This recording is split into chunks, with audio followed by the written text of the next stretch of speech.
ومن يضلل فلا هادي له ونشهد أن لا إله إلا الله وحده لا شريك له ونشهد أن سيدنا ونبينا مولانا محمدا عبده ورسوله أرسله بالحق بشيرا ونذيرا وداعيا إلى الله بإذنه وسراجا منيرا صلى الله على سيدنا محمد وآله الأبرار وأصحابه الأخيار وأزواجه الطيبات الطاهرات أوصيكم عباد الله وإياي أولا بتقوى الله أما بعد فأعوذ بالله من الشيطان الرجيم بسم الله الرحمن الرحيم ولقد أرسلنا رسلا من قبلك وجعلنا لهم أزواجا وذريا صدق الله مولانا العظيم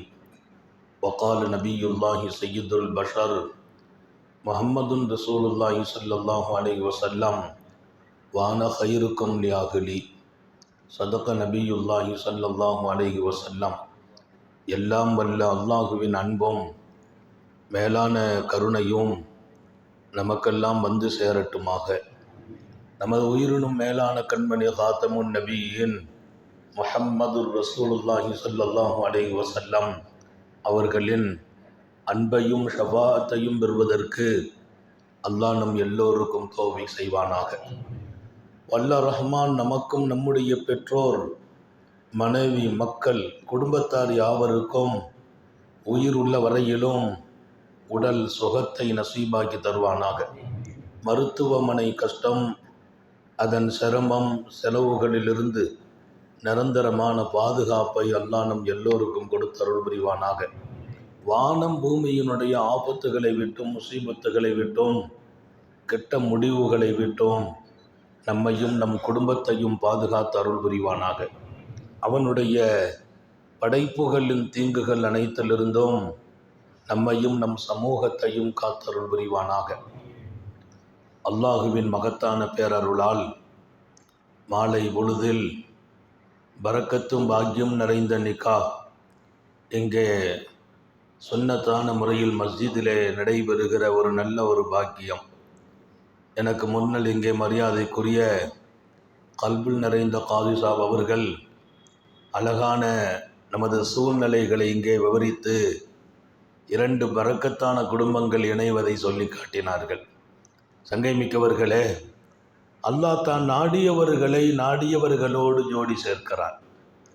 ஜோடி பொருத்தம் என்பது கண்மணி நாயகம் ஸல்லல்லாஹு அலைஹி வஸல்லம் பார்க்க சொன்னார்கள். பொருத்தம் பார்த்து திருமணம் செய்யுங்கள், நபியின் சுன்னத்தர். யாருக்கு யார் பொருத்தம் என்று ஒரு பாடமே இமாம் ஷாஃபி எழுதுகிறார். யாருக்கு யார் பொருத்தம், யாருடைய மகளை யாருடைய மகனுக்கு கொடுக்க வேண்டும். ஒரு வியாபாரியின் மகளை இன்னொருவருக்கு கொடுப்பதாயிருந்தால் அவர் யாராக இருக்க வேண்டும். இது ஈமானின் அடிப்படையோடு இணைக்கிறார்கள். ஏன்? பொருத்தங்கள் அமையும் போது வாழ்க்கை அழகாகிறது. இன்னொரு செய்தியை சொல்வார்கள், நம்முடைய வாழ்க்கைக்கான திருமணத்தினுடைய இந்த பந்தத்தை எல்லாம் அல்ல அல்லாவே தீர்மானிக்கிறான் என்பார்கள். தேடும் பொறுப்பு நம்மை சார்ந்தது. உலகில் பிறக்கிற பெண்மக்களை குறித்து எழுதுவார்கள். இங்கே பிறக்கிற ஒவ்வொரு பெண்மகளும் அவர்களின் நெற்றியில் யார் அவர்களை நிக்கா செய்வார்கள் என்று பெயர் எழுதப்பட்டே பிறக்கிறார்கள். அவர்களின் நெற்றியிலே பெயர் பதியப்படுகிறது. யார் அவர்களை நிக்கா செய்வார்கள்? ஒஃபீ குல்லி ஹப்பத்தின் இஸ்மு ஆக்கிலிஹா ஒஃபீ குல்லி இம்ராத்தின் இஸ்மு நாக்கிஹா. இந்த மண்ணில் விளைச்சலாகிற ஒவ்வொரு விளைச்சல் பொருளிலும், தானியங்களிலும் அதை உண்ணுபவர்களின் பெயரை அல்லாஹ் எழுதினான். உலகில் பிறக்கிற ஒவ்வொரு பெண்மகளிலும் அவளை மணமளிக்கும் மணமகனின் பெயரை எழுதினான்.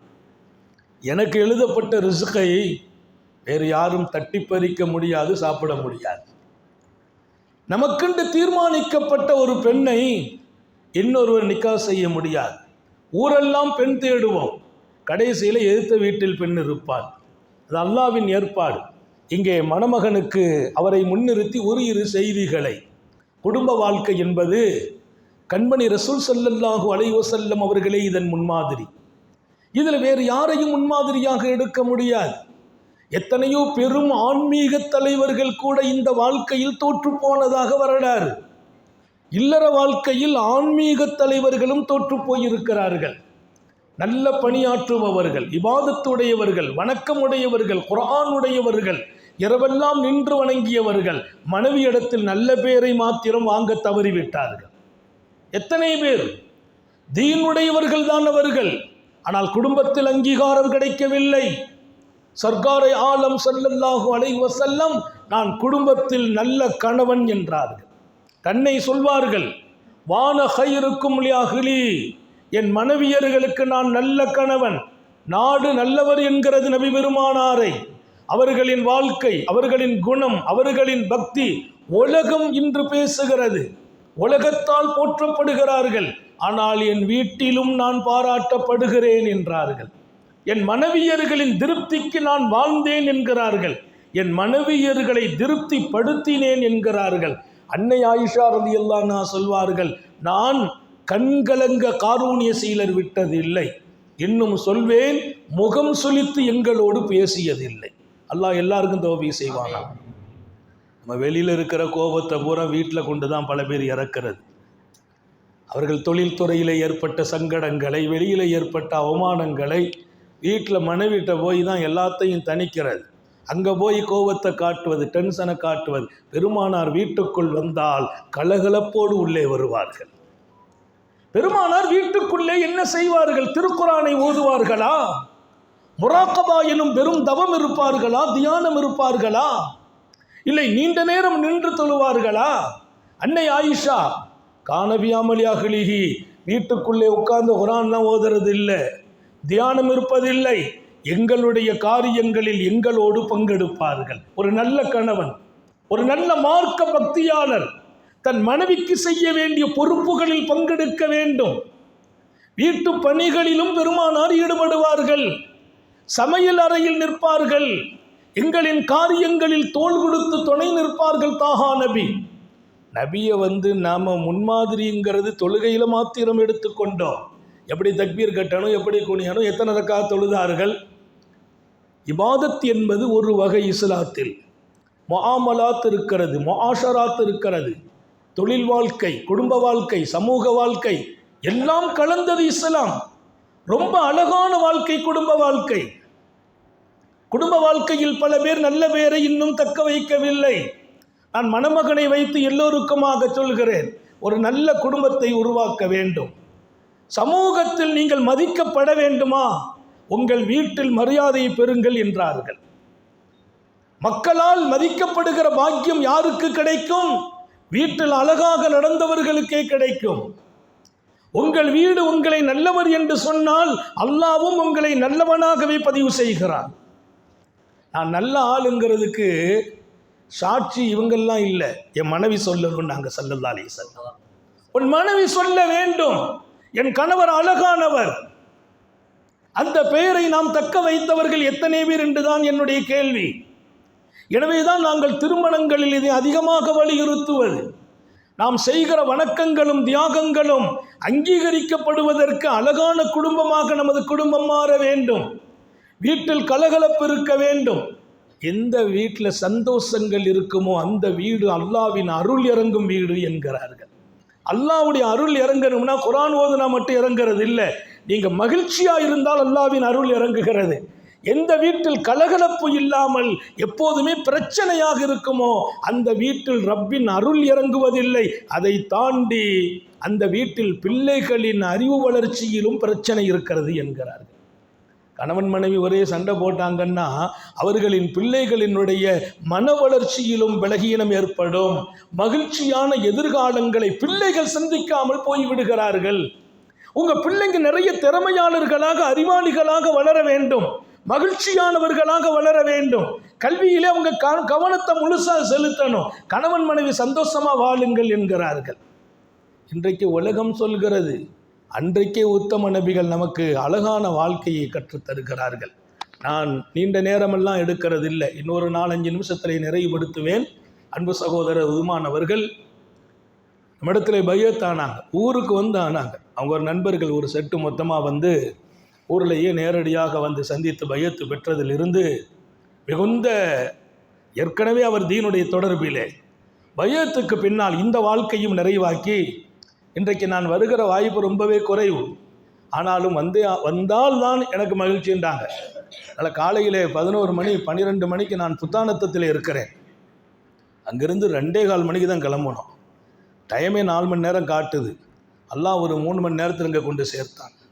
அவனுடைய பேர் அருள். நம்ம வரணும்னு நியத்து வைக்கிறோம். அதை தாண்டி அழைச்சவங்கள்ட்ட இருந்த இஹ்லாஸும் காரணம். அழைக்கிறாங்களே அவங்களுடைய இஹ்லாஸ். எனவே இங்கே மணமகனின் தந்தை, மணமகளின் தந்தை, ஒரு அழகான குடும்பம், மார்க்கம் தொடர்புடையவர்கள். நான் இவர்களுக்காக மாத்திரம் அல்ல, எல்லோருக்குமாக சொல்கிறேன், உங்கள் வீடு தீனுடைய சூழலில் இருக்க வேண்டும். அல்லாவும் ரசூலும் கிடைப்பதற்கு என் வீட்டின் அழகான அம்சமும் காரணம். வணக்கம் மாத்திரம் அல்ல, அழகிய குடும்ப வாழ்க்கையிலும் அல்லாஹ் கிடைக்கிறான், ரசூல் கிடைக்கிறார்கள். காரூனிய சீலர் ஸல்லல்லாஹு அலைஹி வஸல்லம் மா லரபனி வமா ஷத்தமனி, ஐஷா நாயகி சொன்ன செய்தி. வாழ்க்கையில் ஒரு தடவை கூட அன்னலாரின் கை என் மீது அடிப்பதற்காக ஓங்கியதில்லை. என்னை அடிப்பதற்கு ரசூல் கையை உயர்த்தியதில்லை. மா லரபனி ஒலா ஷத்தமனி, ஒரு நாள் கூட என்னை திட்டியதில்லை. அல்லாஹ் அந்த சுன்னத்தை பின்பற்ற தௌஃபீக் செய்வானா. நம்ம மனைவிமார்களுடைய மனசை காயப்படுத்துவதில் இன்றைக்கு நிறைய பேர் தங்களை இங்கே ரசூலின் சுன்னத்தை விட்டும் தூரமாக்கி இருக்கிறார்கள். உங்கள் மனைவியின் உள்ளம் காயப்படுவதை அல்லாஹ் விரும்புவதில்லை.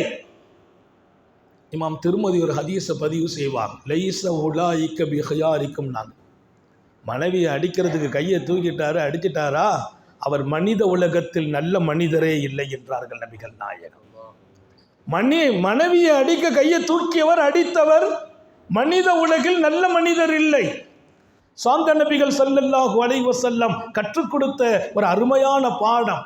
நபிகள் நாயகம் ஸல்லல்லாஹு அலைஹி இன்னொரு செய்தியும் சொன்னாங்க, அதையும் நான் சொல்லி முடிப்பேன்.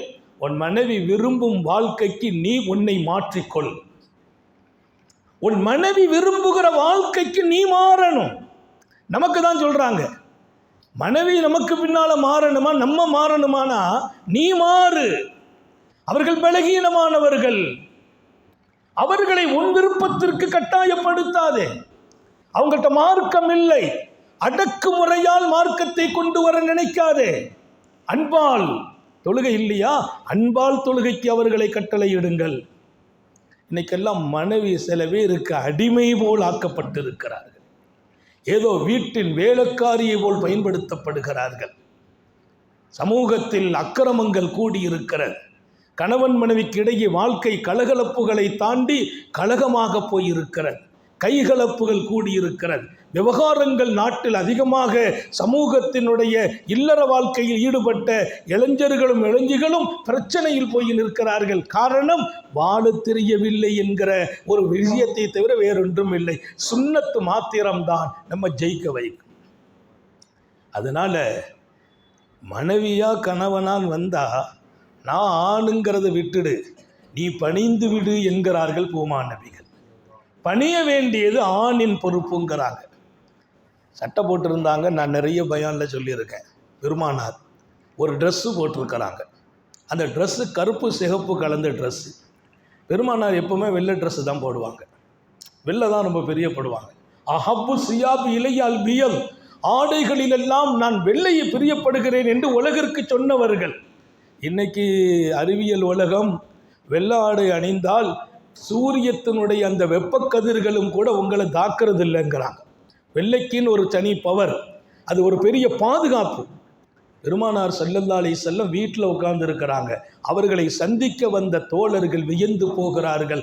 காரணம், ட்ரெஸ்ஸே வித்தியாசம், சிகப்பு கருப்பு கோடு போட்ட ஆடை. அப்படி பார்க்குறாங்க, வியந்து போயிட்டாங்க. இது நபி அவர்களாக உடுத்திருக்கிறார்கள். நபியினுடைய அன்பு மனைவி உம்மு சலமா வீட்டிலே இருக்கிறார்கள் பூமான் நபிகள். பெருமானார் புரிஞ்சுக்கிட்டாங்க சாபாக்குடைய பார்வையை.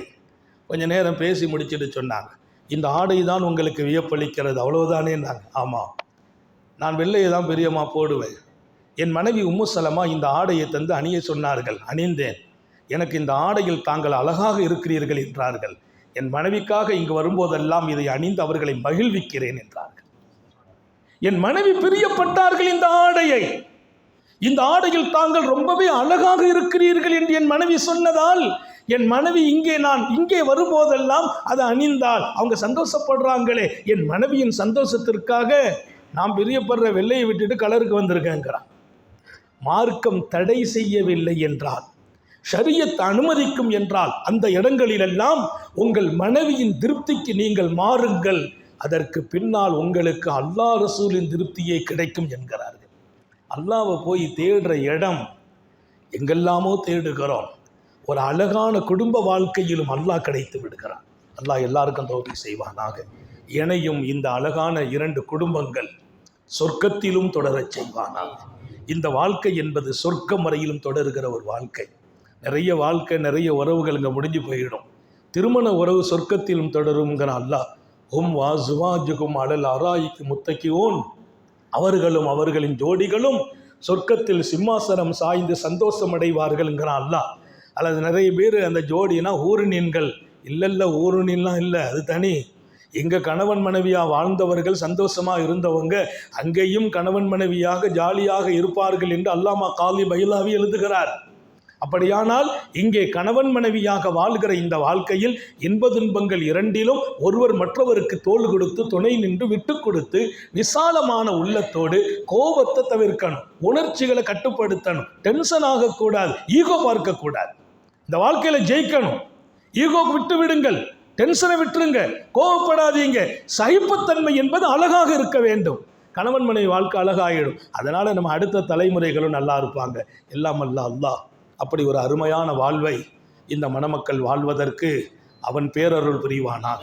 நமக்கும் அப்படி ஒரு வாழ்க்கையை நமது குடும்பத்தோடு தொடரச் செய்வானாக. எங்கெல்லாம் வீட்டில் நம்ம மனைவியை கஷ்டப்படுத்தி இருக்கிறோமோ நம்ம தான் மாறணும். என் மனைவி இறங்கி போகல, இல்லை நீ தான் இறங்கி போன்ட்டாங்க ஸல்லல்லாஹு அலைஹி வஸல்லம். நாம் இறங்கி போகும் நிலையில் நம்மை ஆக்கி வைப்பானாக.